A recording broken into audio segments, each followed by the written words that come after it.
What's good, y'all? Thanks for tuning back in to Air Trafficking, bringing you my weekly sneaker rotation, episode 3 today. Before I begin, go ahead and hit that like button. That way I know to keep these videos coming. And with that being said, let's go ahead and get into it. So for Sunday, I broke out the Dirty Bread Jordan 13s. As you all know, the Jordan 13 is one of my favorite silhouettes. It just looks really clean on foot and it's comfortable. I wear these Dirty Breads all the time. You know, you never can go wrong with a black and red shoe. Not to mention these things hold up pretty good, as I've worn them multiple times and haven't even had to clean them yet. So for Monday, I pulled out the LeBron 12 Cowboys, and even though I'm not a Cowboys fan, the reason I purchased the shoe was just because it was so wearable. I'm not gonna lie, like most of us, I was a little bit skeptical about the LeBron 12 model, but with time it kind of grew on me, and I'm glad I gave it a chance because not only are they comfortable, but it's another shoe that requires little to no maintenance to keep them looking nice and fresh. So for Tuesday, I threw on the Aqua 8s, and after work, I headed straight down to my local Hibbett Sports to put in a raffle for those Cement 4s that just released.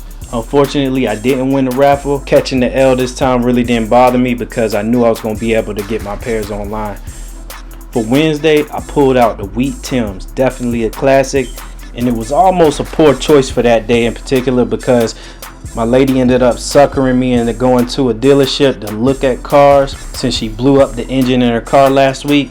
But anyway, fortunately, she already knew what car she wanted, so it saved me from doing a lot of walking because we all know, even though they look nice, doing a lot of walking in a Timberland boot is not the business. On Thursday, I decided to put on the Bordeaux 7s. Really didn't do much. Went to one of my favorite restaurants, which is Outback. What y'all know about them cheese fries though? Definitely a classic in itself. The quality on these wasn't the best, but it's still a very clean shoe. I just wish I wouldn't have sold my 2011 pair.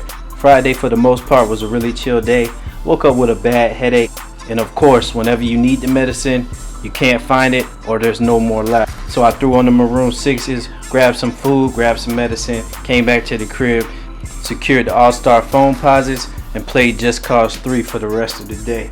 Now wrapping the week up for Saturday, as you guys know, I hit for the OVO 10 raffle at the Nike store in Lenox. So I threw on the Cherry 13s, went and scooped up my pair, came right back and did the review.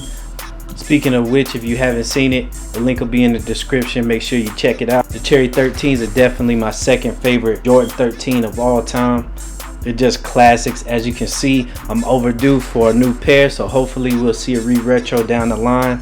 And when it happens, best believe I'll be getting a new pair.